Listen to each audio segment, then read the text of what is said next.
Mission Control, we are go for Spitballing. 3, 2, 1, here we go.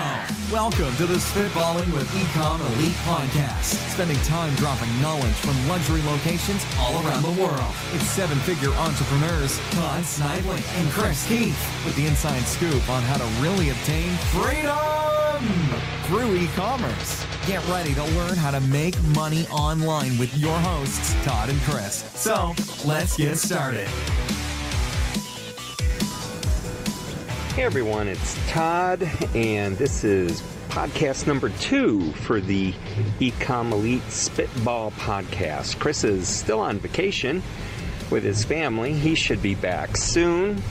I am headed home after a long day in the office, and this weather, I gotta tell you, it's just nuts. It is freezing snow. I don't know what this is, but I am headed to Las Vegas tomorrow for the ASD show, and I know some of you e-commerce leaders are going to be out there, so I'm going to do my best to try to hook up with you guys. Saturday night I've got a commitment, but Sunday night and Monday, well, no, I guess it would be Sunday night would be the opportunity to get together.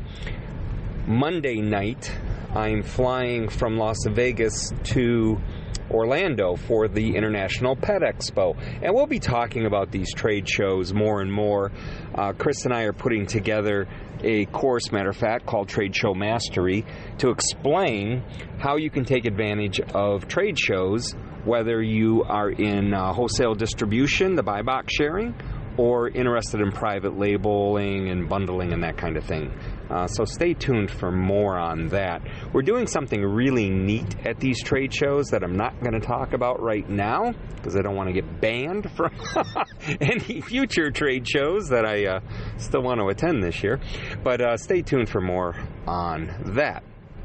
All right, so what are we going to talk about here today? Well, I got to tell you,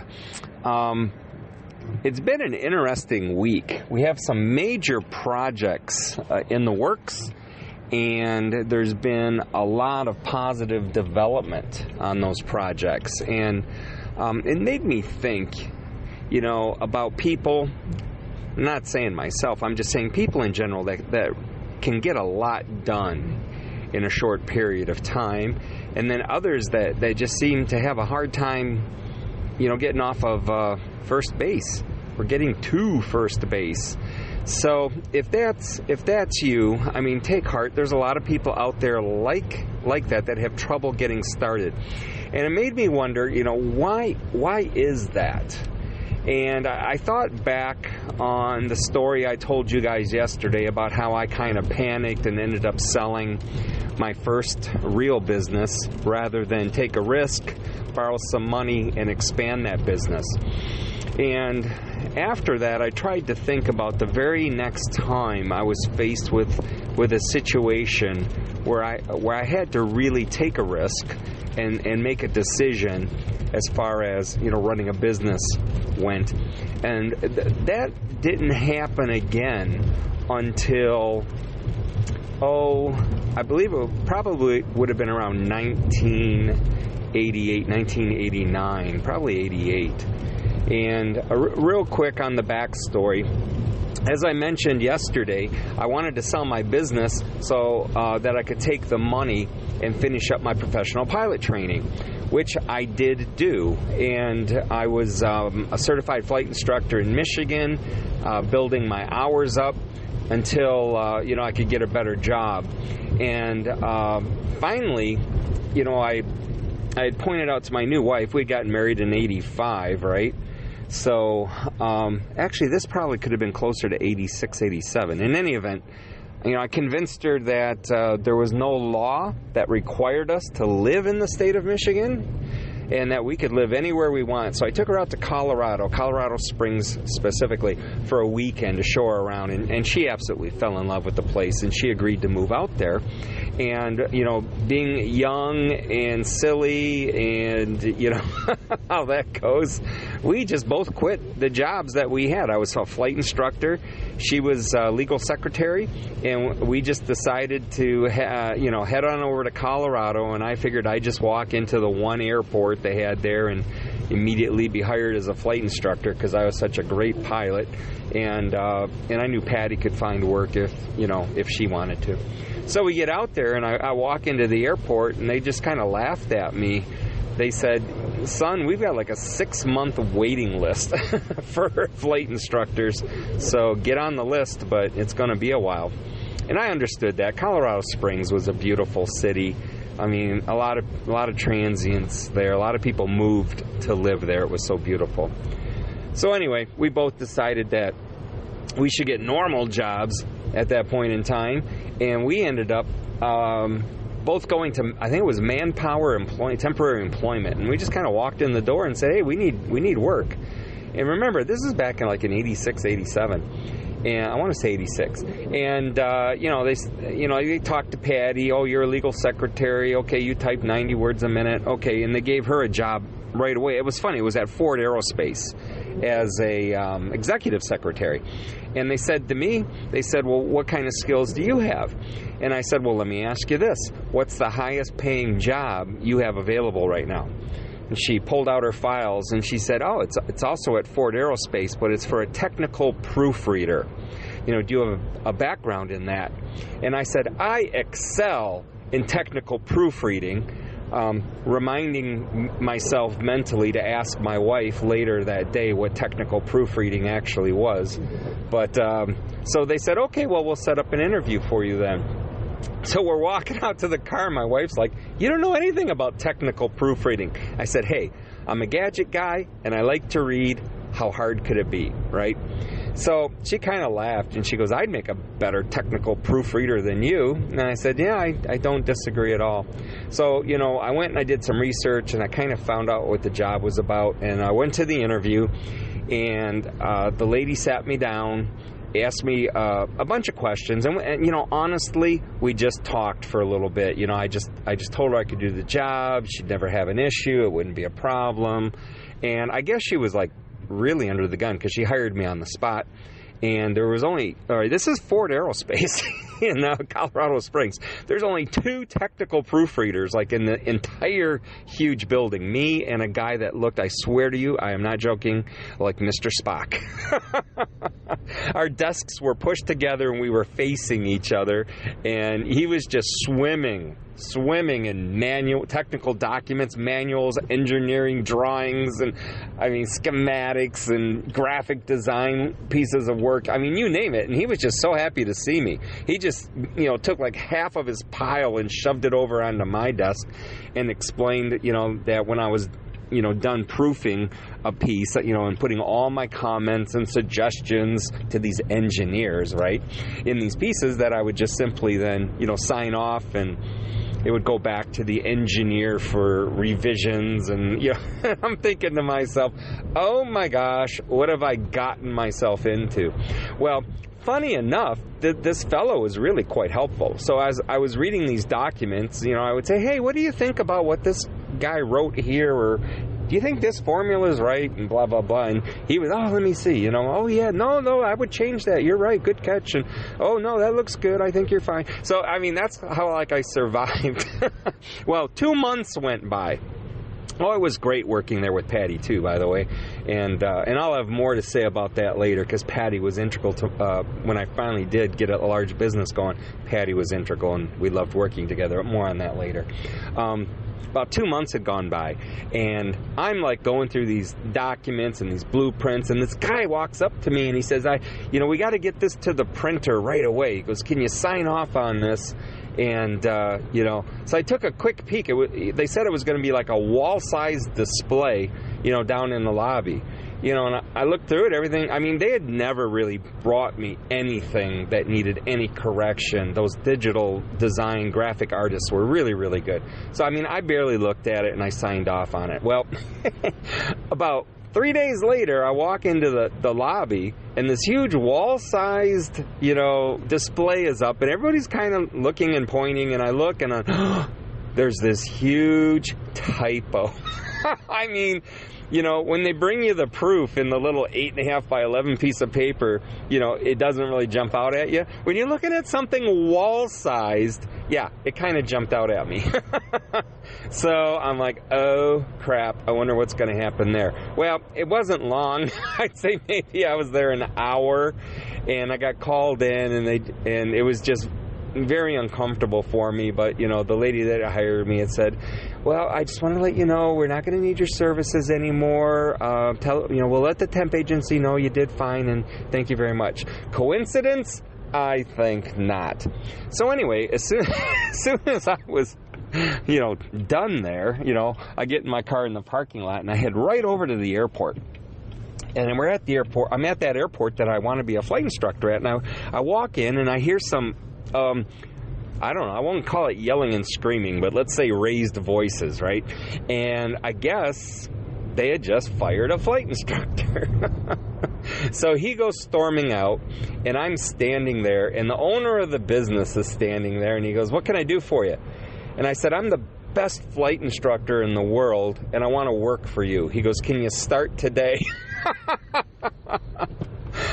Yes, I can. So I flew there for, I want to say about a year, and I did charter work, flew people around. I mean, it was a lot of fun. It was a lot of fun. I'm going to leave it at that. In any event, an opportunity came up where, it would have been like the next career step. It was for a freight contractor out of Crete, Nebraska, which is near Omaha. And, the equipment, the plane I would have been flying, would have been a lot of fun. And so I accepted that job. And this is kind of turning into a long story, and I apologize. But the downside was we had just bought a house about 3 months before. We had put our entire life savings down, which was at that point $3,000, and had assumed a simple assumable VA low-interest loan. And so I told, 3 months later, I said to Patty, I said, I really want to take this job. And I drove out, I interviewed, and they hired me on the spot. And I don't even remember if I got to go home. If I did, it wouldn't have been for long. I would have come right back out and started training, and which was actually flying the route with a safety pilot. They did that, I think, twice, and then they, cut me loose to do it alone. So now I'm flying at night, every other day away from home, every other weekend away from home, single pilot, worst weather you could imagine. I have like 10 bazillion stories about that job, but another time. Anyway, all of this, while all this was going on, we were trying to sell our house, and it just wouldn't sell. And so finally, a month after it had been listed, we didn't even have a bite. I told Patty, I said, instead of overnighting in western Nebraska, I'm gonna drive the crew car all the way home to Colorado Springs, because I had the whole weekend that I was going to be away. And I said, we'll get this house sold, right? So I get home and I get a newspaper and I go to the the classifieds under Real Estate Wanted. And there was, all kinds of ads, we'll buy your house, we'll pay cash for your home, your same day sales. And I said to Patty, gosh, I don't understand what the problem is. Look at all of these people that want to buy real estate. So I called the very first ad. Now, you got to remember, I knew nothing about real estate. We barely knew enough to buy the first house, right? I was kind of, out of my element. So I make that first call, and the guy literally asked me 3 questions. Is the loan a simple assumable loan? Yes. How much equity do you have in the house? $3,000. Okay, so that was 2 questions. And he's like, I'll be right over.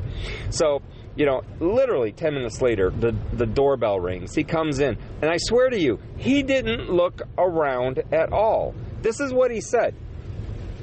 I'm going to buy your house, and this is how I'm going to do it. That $3,000 in equity, kiss it goodbye. It's gone forever. You paid too much for this house. I'm going to assume the loan. I'm going to take over your payments, but you're not going to get anything out of it. Pack your stuff up, move out, and let's do this deal right now. we kind of, looked at each other, and we walked off to another part of the house. We talked about it, and it was worth it to us to be together again and just get this behind us so we said, okay. So we signed the papers. That was mistake number one, was doing that deal. Mistake number two was letting him take the paperwork with him. Okay, super long story, super short. You can imagine what happened. The guy never made a payment, never sent in the paperwork, but I was able to track him down and, pretty much forced him, I won't go into that part of the story, to send in the paperwork, and I got off the hook. But he never made a payment. Well, one day we come to find out that dude had completely stripped that house, took the hot tub, all the fixtures, lighting, everything, sold that off, was renting it out to 3 families that were living in there, okay? And I won't go into that too much, but just use your imagination. And he was collecting like $900 a month rent from each of them. And the payment was $900 a month that he wasn't even making. All right, so why am I telling you all of this? Because when I was in Omaha and I figured out that this had happened to me, I got mad.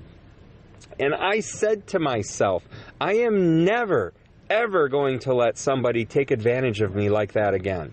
And therefore, I am going to learn everything I can learn about real estate so that when we go to buy our next house, we will not be taken advantage of. We will know exactly what we're doing.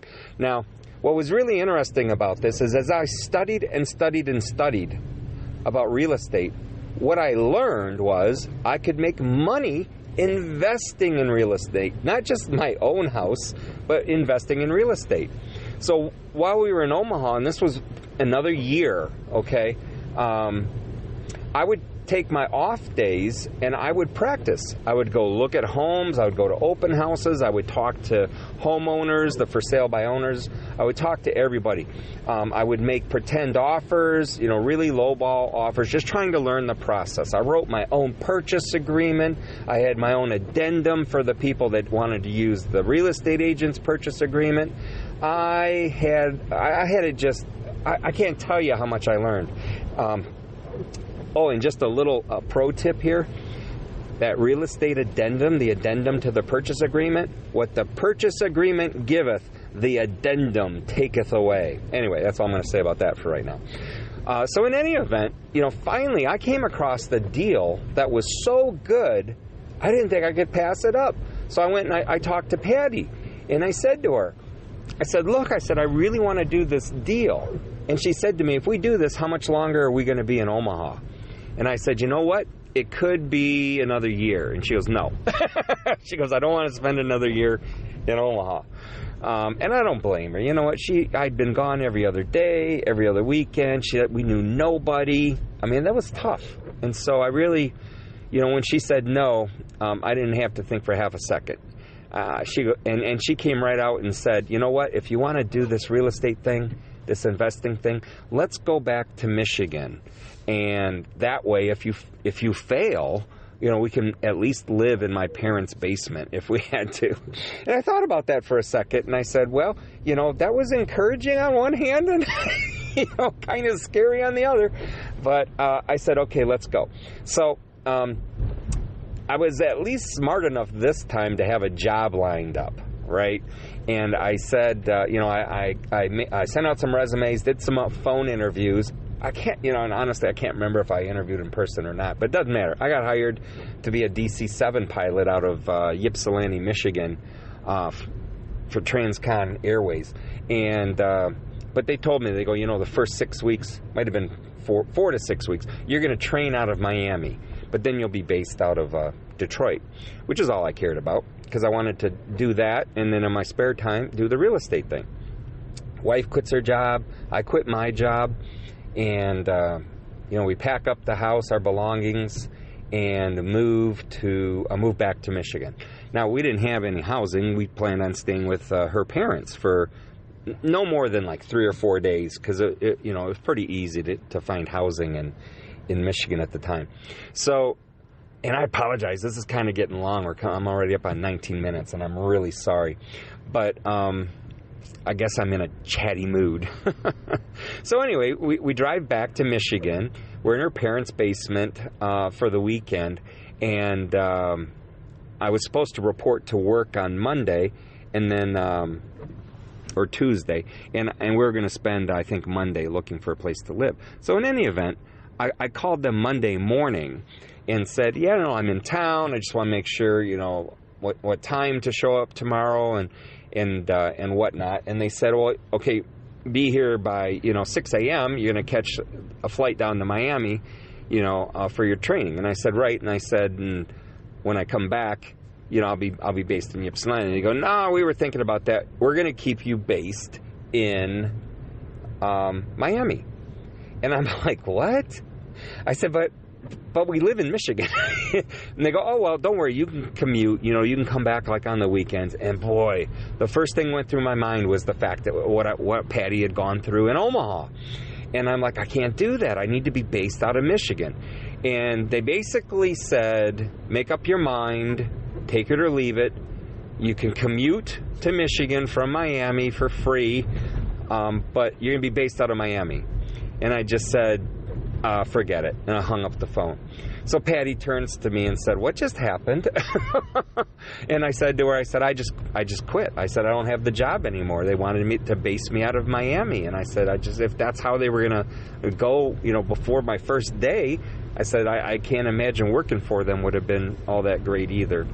She goes, what are we going to do? I said, let's go find a place to live and we'll figure it out.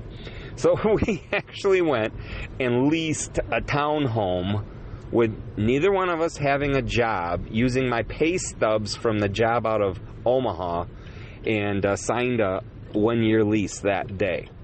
And in the afternoon, we both went back to Manpower, temporary employment company, and said, we need jobs. And they said, what do you guys do? My wife said, I'm a legal secretary. And they go, oh, we have this wonderful legal secretary position for you in one of the largest law firms in the country, and it's in the 400 tower of the Renaissance Center. And she says, that's wonderful, I'll take it. And they said, and what do you do, sir? And I said, what's the highest paying job you have on your, that you need to fill right now? And they says, well, that would be a paralegal, type position. And my wife just looked at me and glared at me, and I said, oh, that's great, because I'm one of the best paralegals in the world. So funny enough, I got a paralegal position in not one of the largest, but a pretty good-sized law firm in the 400 tower at the Renaissance Center. She was on the 31st floor, and I was on the 15th floor. And we drove to work together every day, and we had lunch, and I was able to start thinking about how I was going to get my real estate thing going. And I apologize, because I know this had very little to do about e-commerce.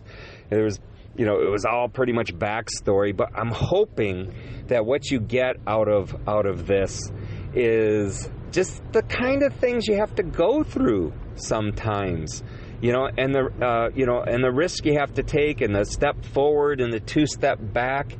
And believe me, that was not the biggest 2-step back I had ever taken. We'll probably get to that.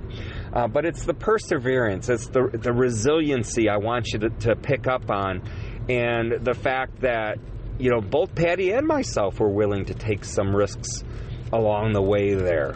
And that gets you conditioned, especially when things turn out, like it did. I'm gonna call this the end of part 1, and I'm gonna pick up on part 2 with what happened tomorrow with the real estate venture, and the temporary job, and we'll just see where that leads us. And oh boy, I just hope eventually we get to e-commerce. Thanks. I'll see some of you guys in Las Vegas this weekend, in Orlando next week at the trade shows, and thank you so much for listening to our second podcast. Chris will be back soon from vacation. I'm sure he'll have plenty to say himself. And if you like it, leave some comments. We're not on iTunes yet, but we're posting the links on Facebook and our blog. Leave some comments. Let us know how we're doing. And again, I understand we did no e-commerce spitball yet, but we're going to get there. Thanks so much.